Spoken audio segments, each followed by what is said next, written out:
வணக்கம். இது ஐபிசி தமிழின் இன்றைய முக்கிய செய்திகள். முதலில் தலைப்புச் செய்திகள். வணக்கம். இது ஐபிசி தமிழின் இன்றைய பிரதான செய்திகள். முதலில் தலைப்புச் செய்திகள். சிங்கப்பூர் முன்னாள் தமிழ் அமைச்சருக்கு சிறை தண்டனை 50 வருட வரலாற்றில் முதன்முறையாக. அனுரவின் ஊழல் ஒழிப்பு திட்டத்திற்கு ஐநா உதவி. நைஜீரியாவில் 300 பேருடன் பயணித்த படகு ஆற்றில் கவிழ்ந்து விபத்து. டிரான் அலஸின் மோசடி விசா முறையால் $100 மில்லியன் இழப்பு. பொதுத் தேர்தலில் இறுதி தீர்மானத்தை எட்டாத நிலையில் மஹிந்த கட்சி. முன்னாள் எம்பிக்களின் மோசடிகளை அம்பலப்படுத்துவதில் பங்கு வகிக்கின்றது அனுர தரப்பு. மதுபான சாலை அனுமதி பத்திரங்கள் பெயர் பட்டியலை உடனடியாக வெளியிடுங்கள், ஜனாதிபதியிடம் சுமந்திரன் கோரிக்கை. தொடர்பான விரிவான செய்திகள். சிங்கப்பூரின் முன்னாள் அமைச்சர் சுப்பிரமணியம் ஈஸ்வரனுக்கு சிறை தண்டனை விதிக்கப்பட்டுள்ளதாக அந்த நாட்டு ஊடகங்கள் செய்தி வெளியிட்டுள்ளன.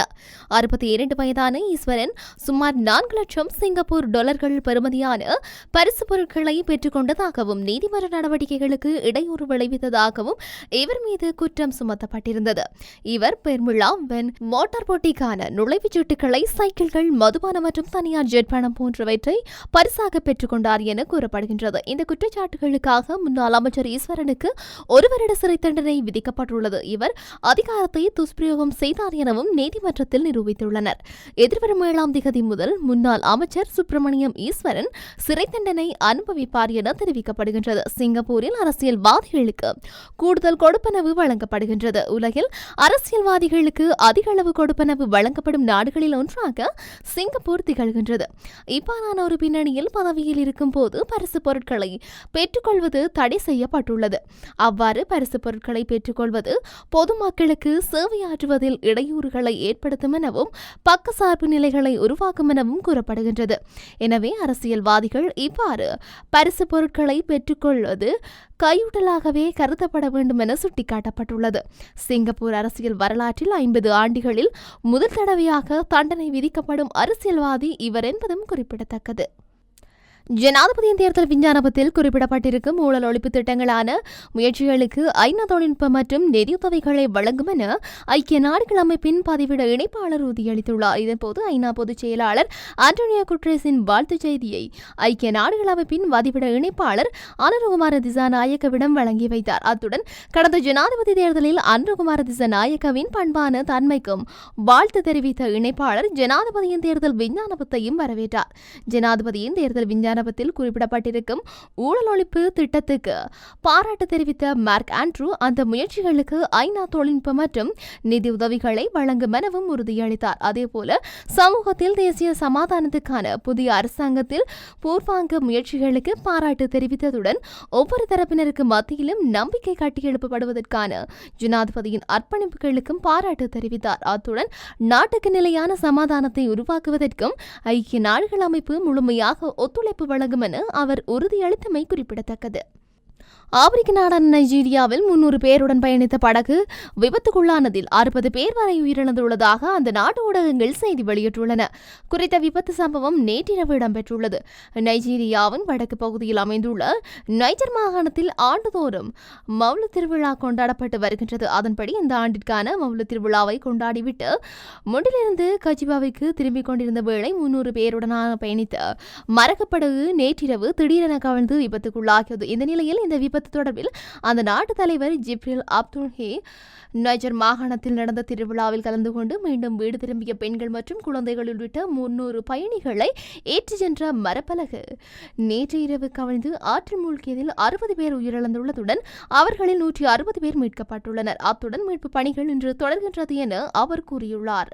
முன்னாள் அமைச்சர் டிரான் அலஸ் அறிமுகப்படுத்திய சுற்றுலா பயணிகளுக்கான விசா முறை காரணமாக கடந்த 2 மாதங்களில் மட்டும் இலங்கையின் $100 பில்லியன் வருமான இழப்பு ஏற்பட்டுள்ளதாக குற்றம் சுமத்தப்பட்டுள்ளது. சுற்றுலா அபிவிருத்தி அதிகார சபையின் கருத்திறமையை மையமாக கொண்டே குற்றச்சாட்டு முன்வைக்கப்பட்டுள்ளது. வெளிநாட்டு சுற்றுலா பயணிகள் இலங்கை வரும்போது இணைய வழியாக விசா பெற்றுக் கொள்ளும் முறை நீண்ட காலமாக வழக்கத்தில் இருந்து வந்தது. எனினும் கடந்த சில மாதங்களுக்கு முன்னர் முன்னாள் அமைச்சர் டிரான் அலஸ் அதனை மாற்றி இந்திய நிறுவனம் ஒன்றினூடாக சுற்றுலா விசா வழங்கும் முறையொன்றை அறிமுகப்படுத்தினார். இதற்கமைய டிரான் அலஸ் அறிமுகப்படுத்திய புதிய முறையில் விசா வழங்குவதற்கு கூடுதல் கட்டணம் அறவிடப்பட்டதுடன் விசா பெற்றுக்கொள்வதிலும் சிக்கல்கள் ஏற்பட்டிருந்தது. இதன் காரணமாக கடந்த 2 மாதங்களில் மட்டும் சுமார் 70,000 சுற்றுலா பயணிகள் இலங்கையை தவிர்த்து வேறு நாடுகளுக்கு சுற்றுலா பயணம் மேற்கொண்டுள்ளனர். அதன் காரணமாக சுமார் 100 மில்லியன் ரூபாய் வருமான இழப்பு ஏற்பட்டுள்ளதாக சுற்றுலா அபிவிருத்தி அதிகார சபையின் தகவல் வட்டாரங்கள் தெரிவிக்கின்றமை குறிப்பிடத்தக்கது.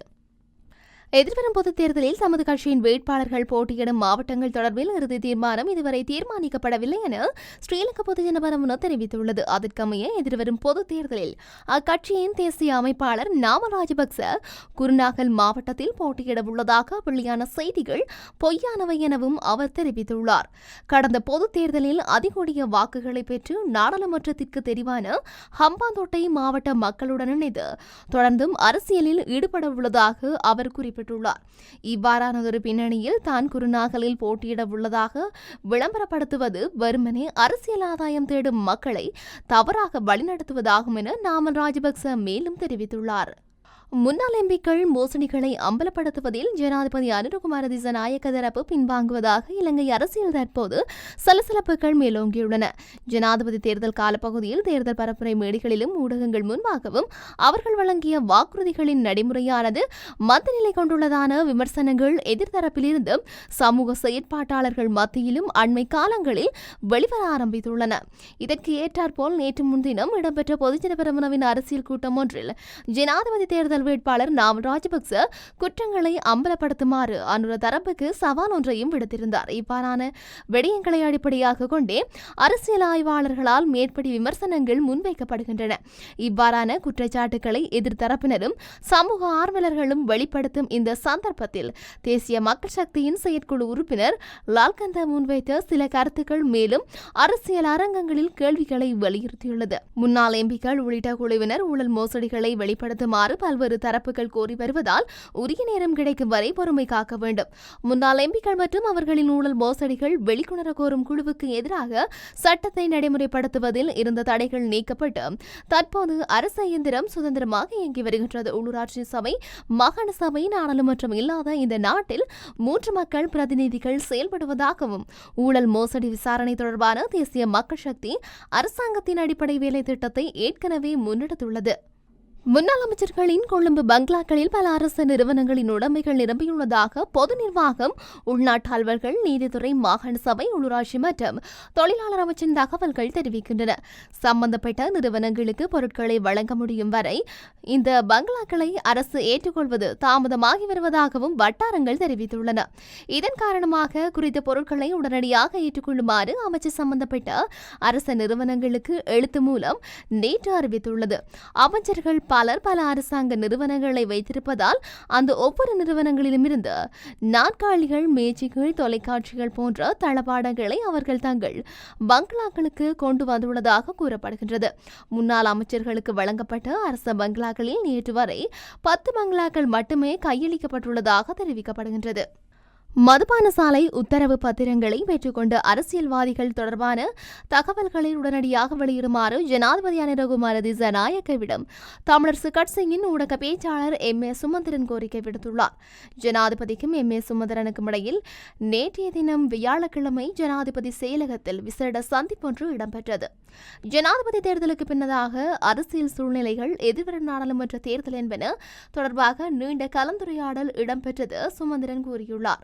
தேசிய மக்கள் சக்தியின் வெற்றிக்கு பின்னரான புதிய அரசியலமைப்பு தயாரிப்பு தொடர்பாகவும் அவர்களது தேர்தல் அறிக்கையில் தெரிவிக்கப்பட்டபடி 2015 தொடக்கம் 2019 இடைப்பட்ட காலத்தில் முன்னெடுக்கப்பட்ட தேர்தல் வரைவினை அமுல்படுத்துதல் தொடர்பாகவும் இச்செயற்பாடுகளில் தமிழ் தரப்பு பிரேந்துவம் அவசியம் என்பதையும் சுமந்திரன் ஜனாதிபதியிடம் வலியுறுத்தியுள்ளார். மேலும் ஊழல் ஒழிப்பு விவகாரங்கள் தொடர்பாக எடுக்கப்படும் நடவடிக்கைகள் மற்றும் அதற்கான சட்ட ஏற்பாடுகள் சம்பந்தமாக ஜனாதிபதிக்கு தனது ஒத்துழைப்பினை வழங்க தயார் என்றும் வலியுறுத்தியதாகவும் கூறியுள்ளார். இத்துடன் இன்றைய பிரதான செய்திகள் நிறைவடைகின்றன. தொடர்ந்தும் செய்திகளை அறிந்து கொள்ள IBC தமிழ் நியூஸ் என்ற எமது யூடியூப் பக்கத்தினூடாக இணைந்திருங்கள். நன்றி.